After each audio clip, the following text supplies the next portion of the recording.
Welcome to Wake Up with Marci, a deep dive into self-discovery. I'm your host, Marci Hopkins, and this is the space where we get real about life, transformation, and finding our true selves. Hello and welcome to Wake Up with Marci. If you're here, you're seeking self-discovery, resilience, and the confidence to overcome life's toughest challenges. I'm Marci Hopkins, your host, and I'm so excited to embark on this journey with you. Today, we're talking about something we all face: how to find strength, joy, and resilience in the midst of adversity. And my guest today has certainly done that. Welcome, Amberly Lago. It's so incredible to have you today. She is an internationally renowned speaker, best-selling author, and TEDx sensation. She was told after a horrible accident that she would only have a 1% chance of using her leg. But Amberly refused to let her circumstances define her. Instead, she turned her pain into a mission to inspire others to find strength and joy no matter what life throws their way. Amberly's story is one of perseverance, mindset, and the power of never giving up. And may we all adopt that mindset. So let's dive in and wake up to our true strength with Amberly Lago. Welcome to Wake Up, girl. Hey, it's so good to see you. Thank you for that wonderful introduction. I have to say, I was like smiling real big when you said TEDx sensation. I was like, oh, wow, is she talking about me? You know what? Oh, That is so incredible. I have just started my journey of my TEDx talk. So oh, totally are off you topic, doing but one? how was that for you? Are you doing one? Yeah, I'm gonna do one. Awesome. When are you Mhm. doing yours? I'm hoping 2025. Oh, that is awesome. Yeah, Mhm. it was on my bucket list and I had thought about it, and it was actually my very first talk on stage. And so, most people talk on stages for a long time and then do a TEDx talk. And I had a curator reach out to me to do my TEDx talk. And at first I thought it was a joke. It was through a DM on Instagram. And Wow. she had actually been following my journey, and she Mhm. wasn't just looking at what I was posting. She was looking at the way that I was responding to people through my comments. Mm. And so she reached out through a DM, and I was like, yeah, I'm interested. And gave her my email, and she emailed me. And I was like, oh my goodness, this is legit. And it was at Berkeley for their 10th anniversary, which is a huge one. And it was a sold out event. There were 2,500 people. It is the most beautiful stage still to this day that I've ever spoken on. I mean, Mhm. it gorgeous, but Yeah. intimidating? Yeah. Ooh, yeah. I was scared. I was going over my talk over and over and over because it's so much different preparing a talk in 14 minutes versus you've got an hour-long keynote. It's much Mhm. easier to do an hour-long keynote than it is to get really precise, know your transitions, know your open and close, and making them powerful, and do a TED Talk. So it Well. was such an amazing experience, and I was Mhm. so glad I got to take my daughter with me, and the curators let my daughter sit in the very front row in the center, and it just I love those videos of her. She would, like, Yeah. video me, and then she would put the phone on her, and she'd be like, "Wow," and Yeah. then video me again. Oh, it was just such a proud mom moment, you know? Oh my God. And she was proud. How old was she? Oh my goodness, she was, like, 11 years old. Oh, wow. And now she doesn't wanna go with me. I'm like, "Ruby, do you I wanna know. go to New York with me? I'm gonna be on the NASDAQ." And she's like, "Oh, no, mom, I've already been to New York with you. There's no grass there. It's all concrete." So Yeah. Yeah. I mean, it does shift and change a lot, and then it shifts again. And my daughter's 19, but I want to talk about what brought you to that stage. I mean, you talk about how intimidating that was, but you were in a near fatal accident. We're told that you weren't going to be able to use your leg, Oh, I that was told I was gonna be it was gonna you be were going to lose your leg. Mhm. right? But you said no.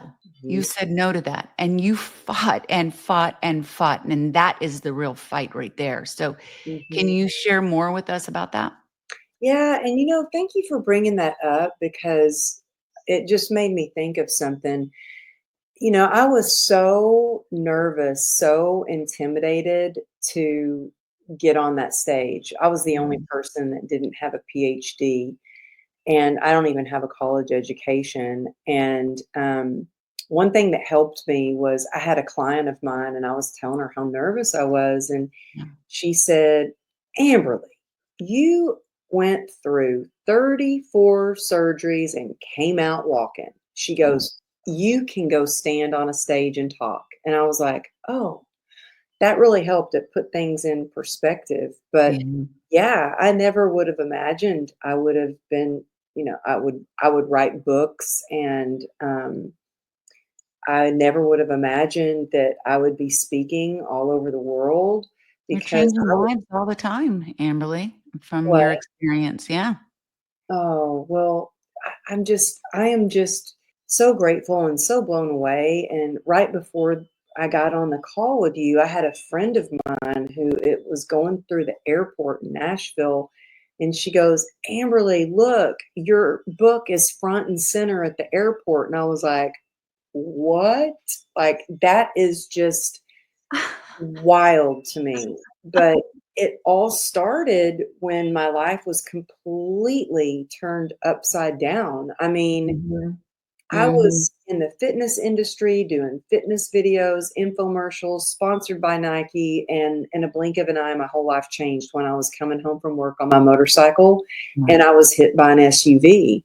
I was thrown and I was sliding across the asphalt. And when I came to a stop, I looked down at my leg and it was just completely broken into pieces. My Mm. femoral artery was severed. I didn't know that at the time. I just saw that there was blood everywhere. And luckily, I had a guy come over and make a tourniquet around my leg right away, and he saved my life. And Mm. I was rushed to the hospital and put in induced coma because they couldn't control my pain, and I'd lost so much blood that my organs were shutting down. Yeah.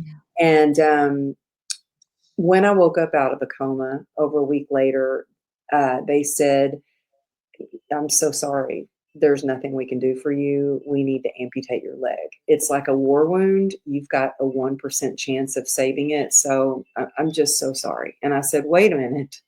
Yeah. You said there's a 1% chance. So then there's a chance." And Mhm. that was my glimmer of hope. It got me through just surgery after surgery. Now, I never imagined it would be 34 surgeries, but that's what it took to piece by piece put my leg back together.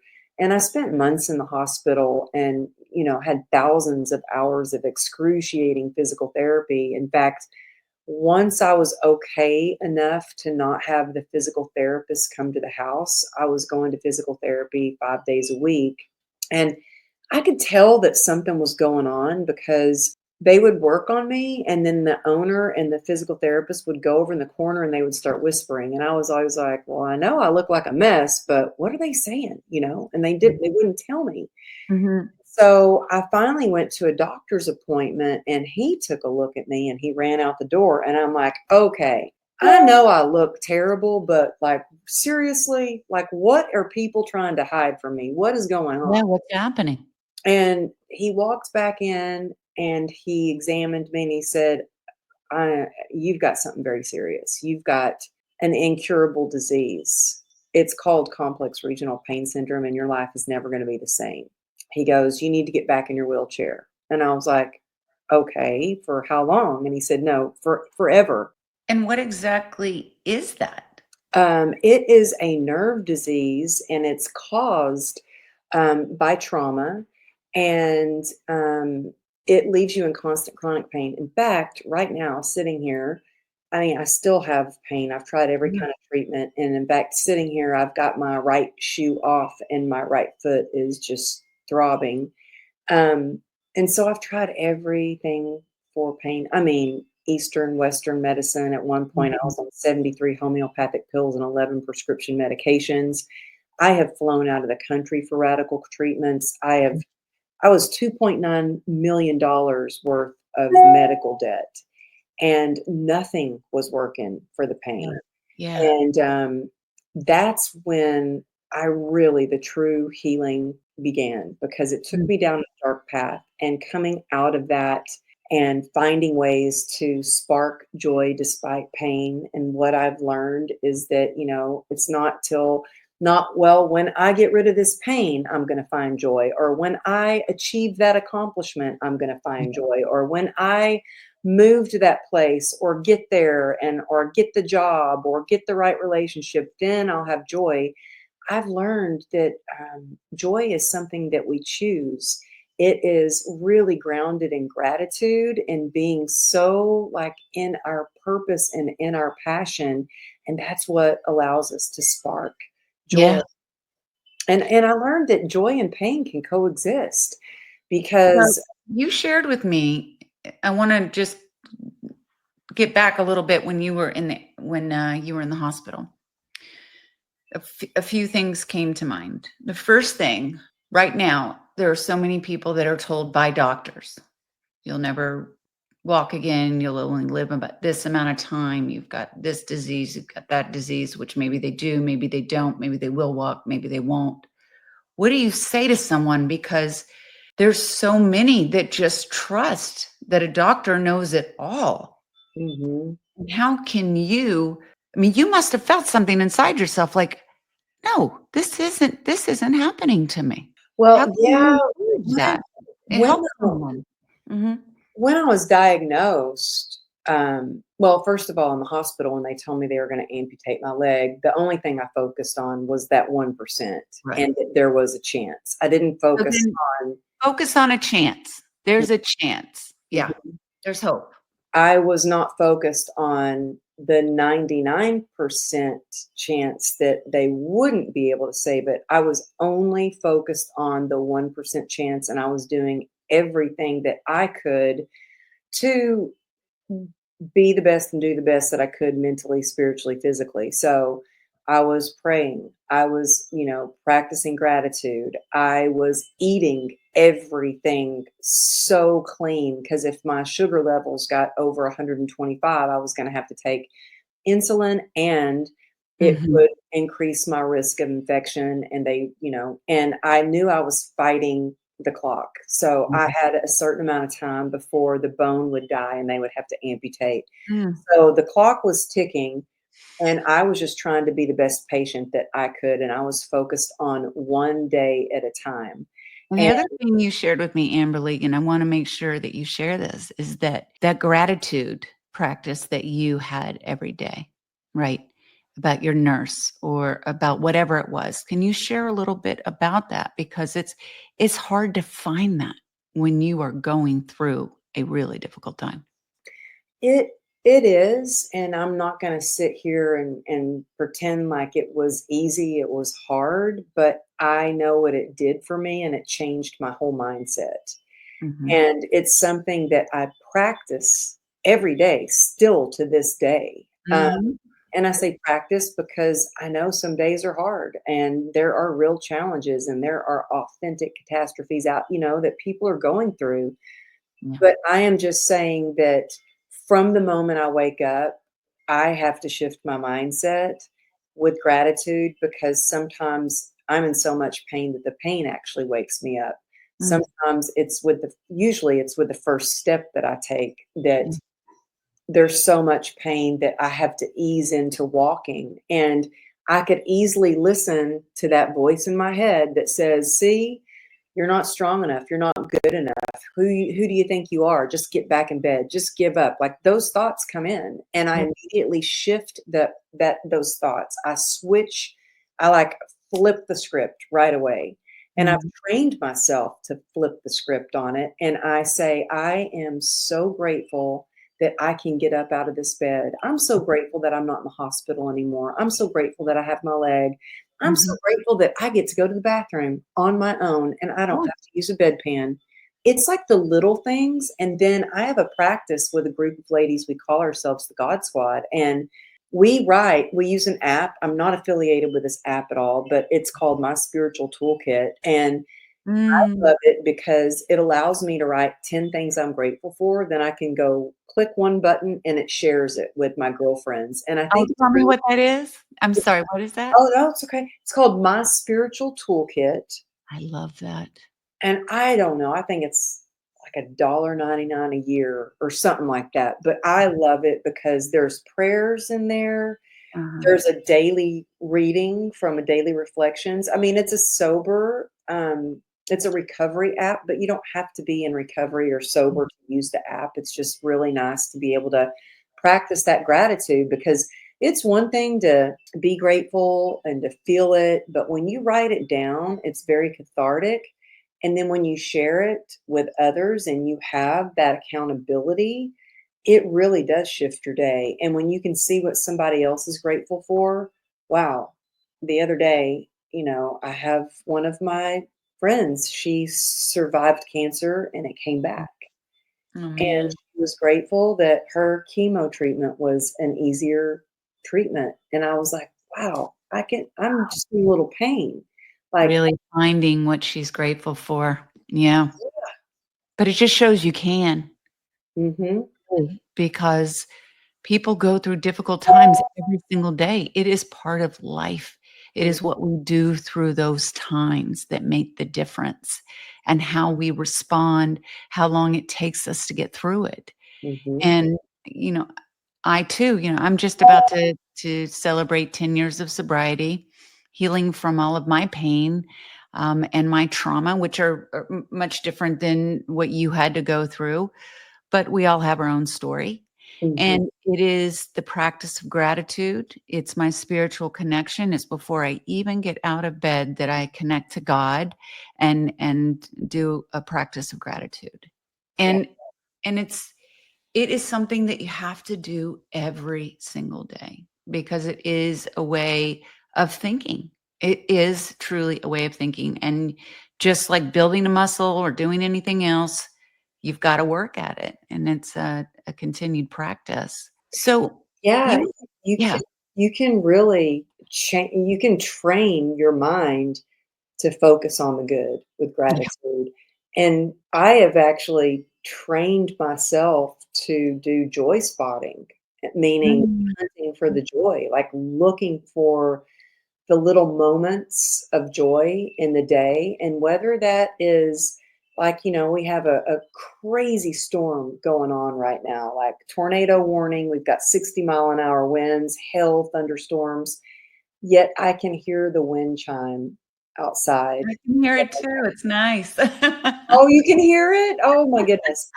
Well, I love it because it's in memory of my dad. Well, Mm. he's actually my stepdad, but he was really like a dad to me. We texted every single day. And I hear that wind chime and it makes me think of him. And so it Mhm. brings me joy, Mm.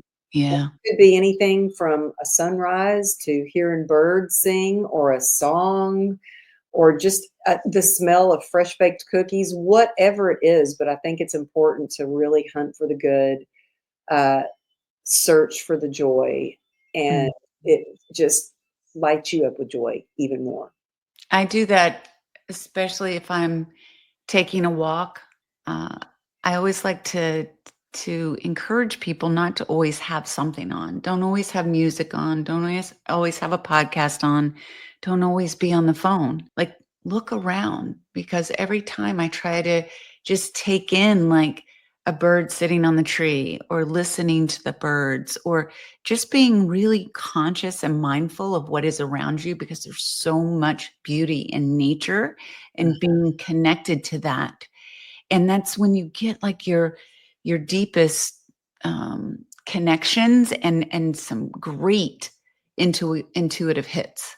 I think so too. Mhm. And you know what's really helped me with this, doing that, getting outside more, because I actually was in a place where work was going good. I mean, I was booked out, I was traveling, I was back to back with meetings and interviews and opportunities, blessed, like truly blessed, Yeah. but on like the brink of burnout. And I had Mhm. to get back to basics. of not missing my recovery meetings, of getting on my knees and praying in the morning, of really sticking to my gratitude practice and doing things like I had to get intentional and think about like, well, what does bring me joy? And Mm. and being in nature brings me joy. And so I just got a new puppy for my birthday Mm. and it's really been so awesome. I mean, there are moments that aren't so awesome, like I when was gonna say you can get a lot from that. she used the bathroom in my room while I was on a call for the news on NBC. Yeah, and I was like, "Oh, no." My arms are like I don't know if you could see, but they're little teeth marks all over my arms. Oh, yeah, But yeah, yeah. going outside today in between calls with her Mm, and mhm. seeing her just run and have fun, Yeah. we had, like, a little window of no rain, and the Mm, sun actually came out a little bit, and I was like, "Oh my goodness, the sun's out, and I've got my little puppy that's just so happy and running around and yeah, splashing in the water puddle," and I didn't even care that she was getting muddy. I was like, she was having a ball, and it just brought me joy. It's like yeah. the littlest things in life, you know? It is, and then again, going back to those little things, um, and it's so interesting, even when we say the little things, they're really huge. I mean, just things we take for granted. So, there's some things that I wanna get to your book in a second, but, talking about self-discovery and being authentic to yourself, like, what does that mean to you? And how can you encourage others to begin that practice for themselves? What can they do? Oh, being true to you, well, I learned this the hard way because I was in denial. I was stuffing down the pain. I didn't want anybody to see my scars, to know that something was wrong with me. I did not want them to know that I was in pain, that I had a nerve disease. I just wanted to be back to where I was. Mhm. And I realized that, first of all, resilience isn't going back. It's choosing to move forward. It's Mhm. choosing courage to move forward and have a life of joy and happiness. And what I think it takes to really be free and to really have the life that you've always imagined is to get radically honest with yourself and take a good hard look at your life. And that's what I had to do. I had to accept the scars. I had to accept this baffling nerve disease. I had to accept that I went from being an athlete to a full blown alcoholic trying to self medicate to drown out the pain. Mhm. Um, and once I did, it was freedom. I mean, the truth will kick your butt a little bit, but then it will set you free. Yeah. But I think that when you can be radically honest with yourself and it really puts you in the driver's seat of your life, it allows you to take action steps with grit. Mhm. It allows you to give yourself grace, and it also allows you to connect with the right community. And when you are in alignment with your heart and soul, and you are being honest and you are in integrity, you are going to connect with the right people. You are the right doors are going to open, the right people will come into your life. Um, and so I think the first step for truly being authentic to yourself is getting real with yourself. Yeah. Yeah. One of the things for me, I was always looking for validation outside of myself and always looking for trying to be the chameleon for everyone else because I couldn't look at myself, right? Feel the feels, feel the feelings, and just really, go head on with those feelings. And it's hard. It's hard. But when you start sitting with it and forgiving yourself Mhm. if that's what's needed, or forgiving others, or whatever anger, for instance, you had, like letting go and forgiving, there's so much power in that. Yeah. And you get your power back and you stop focusing on the old stories, and it allows you to really start connecting to yourself and finding those things that give you joy, the things that give you joy, what comes from inside, not outside of yourself. Mhm. And so that brings me to your book, Joy Through the Journey, which just released February 11th. So congratulations. Thank you. Oh my goodness. So tell us a little bit about the book. What can we expect? Well, I have had a sticky note on my computer. I had a sticky note for 2 years that had the title of my book. So it was always on my heart to write this book, but it was just like really on the back burner, really on the back burner. And I thought, if I ever have, do this book or whenever I do this book, I want Wiley to publish it because Wiley has published my favorite authors, all of his books. He's on his 32nd book. And I get an email from Wiley Publishers and I get a book deal. And then I asked my favorite author, John Gordon, to write the foreword. And John's become a friend of mine, but he was like, I was staying at his house. And this is before I asked him to write the foreword. And we were having breakfast, checking email, and he goes, "Yeah, I'm done writing forewords for books." And I was like, "Dang it, man." So I waited a little while and then I asked him, and he said yes. And I cried. I just cried. I was like, Mhm, "Thank you so much." But I really wanted to write a book about how to really find joy through the journey despite pain, despite hardships, despite mhm, going through some really tough either roadblocks, challenges, whether it's through your business, your health, whatever, because in the book, I share all kinds of stories from my sobriety journey to my entrepreneurial journey to, you talked about forgiveness, talked about how forgiving can really allow you, to spark more joy in your life. But I wanted to write a book that was totally different from my first book. So my first book, True Grit and Grace, is all about, it's a memoir meant to inspire. And right. this is a self-help book. I'm no guru, I'm no therapist, and I just share it real, raw, and authentic on some pretty embarrassing things, some pretty shameful things that actually I did where I was on the brink of burnout and what I did to overcome it and have joy Mhm, and like get my joy back because I was in a place where I was losing the joy and I was always a pretty joyful person. mhm, And I wanted to give a book that would tell a story, tell how to get through hard times, and then have actionable steps in the back of each chapter. So it's not just something that you're going to read that's going to inspire you. It's really you're going to be able to apply these things into your life. mhm, mhm. What do you say to someone though that's like, "Oh, that you're full of crap.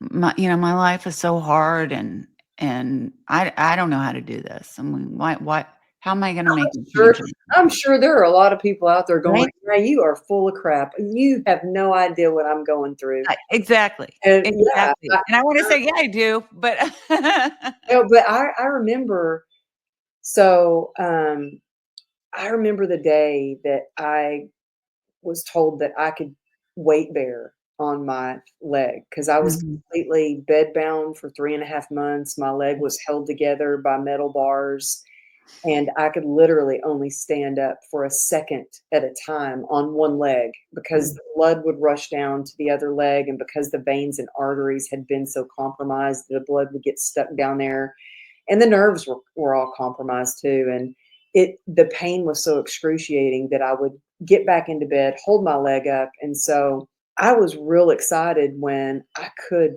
finally stand on my leg because it had been months. mhm, And I remember being in physical therapy, and in physical therapy, oh, everybody was just kind of sad. I mean, they were going through overcoming surgeries and stuff like that, and rehabbing knees and ankles and hips. And they were just most everybody, not everybody, but most everybody was in that victim mentality. Like, why me? big Everything one. was so Mhm, hard. And I thought, well, I'm going to make it my mission to go into physical therapy and to say hi to people and to smile and to ask them how they're doing and to just bring some joy into physical therapy. And so I did, and I was in physical therapy so much that I still have a key to the place, but Terry, one day, my therapist goes, "Amberly, I've got a guy, he had an accident very similar to yours. He was on his motorcycle, and he Mhm. wants to meet you." And I was like, "Well, yeah, bring him on in. I'd love to meet him." Yeah. So I go into physical therapy the next day, the guy's there, and I'm like, "Well, hey, how you doing?" And I was like, "Watch this." And I like am so proud. I walk around in the center of the physical therapy place in a circle with Mm. the biggest smile on my face. And he looks at the therapist and he goes, "What's wrong with her? Doesn't she know? Why is she so happy? Doesn't she know how bad this is?" Yeah. And the thing is, I wasn't focused on how my leg was deformed, how I could Mhm. barely walk. I Mm. focused on I wasn't even focused on the pain. I was focused on, I am out of this wheelchair. I am off of my crutches. I don't have to use a walker. I can use the bathroom on my own. I am walking. I was so happy. And so I know when it's really hard, I focus on, well, what can I be grateful for? What can Mhm. I learn from this? How is it a blessing in my life? What are the blessings in my life? And it changes everything, but you Yeah. have to focus on the right thing. Right. I have a family member who, man, the glass is always Mhm. half empty. Yeah. And so now when I talk to them, I know it's going to be negative, and man, it sucks the energy out of you because I've tried to pour some passion and inspiration and positivity, and it's like I'm talking to a wall. Yeah. And so now when I talk to them, the first thing I say is, "Tell me something good." So immediately they're like, "Oh, it's good."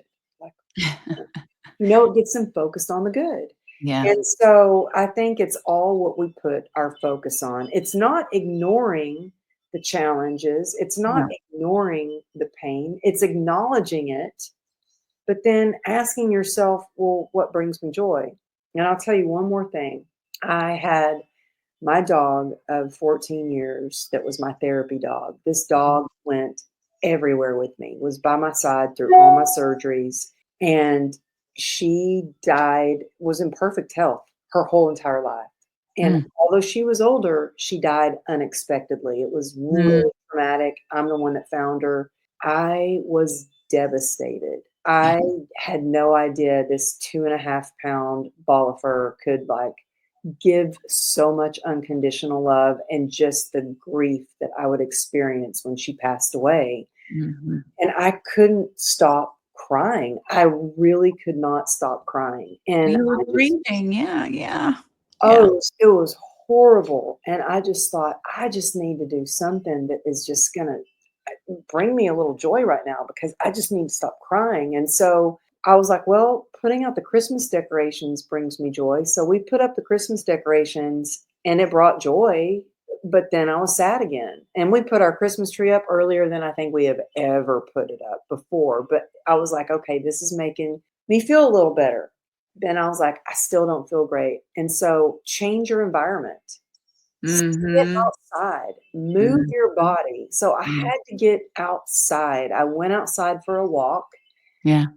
and I've learned to take contrary action. And when I've been in pain, or whether it's physical or emotional or financial, whatever kind of pain it is, I've learned to take contrary action. And so instead of isolating myself, I think connection is the opposite of addiction for me Mm. anyway. Mhm. I've learned to take contrary action, and I can either go see how I can serve or how I can be of service to someone, or I just call someone and say, "Hey, I'm really sad. Yeah. I need help." Being And vulnerable. then There's a lot of power in that. Mhm. I actively went out and did some joy spotting, and I was like, "How can I be a joy sparker in this moment? Even though I'm grieving, I'm going to go out." And I went to Home Goods, and the first thing I saw was a wooden sign that said "Joy." Oh. And, I smiled and talked to everybody that I saw because we are not meant to do hard things alone. We are wired for connection, and I just wanted to feel that connection, even though it was strangers in the middle of Home Goods. So, Mhm. if you're going through a hard time, if you're struggling, there is a way to spark joy. And I know I'm just going over things quickly. There's so much to how you can shift your mindset and be in the present moment and cultivate Mhm. more resilience in the book, and a step-by-step companion book that, if get the book, you can go to my website and get the companion book downloadable for free.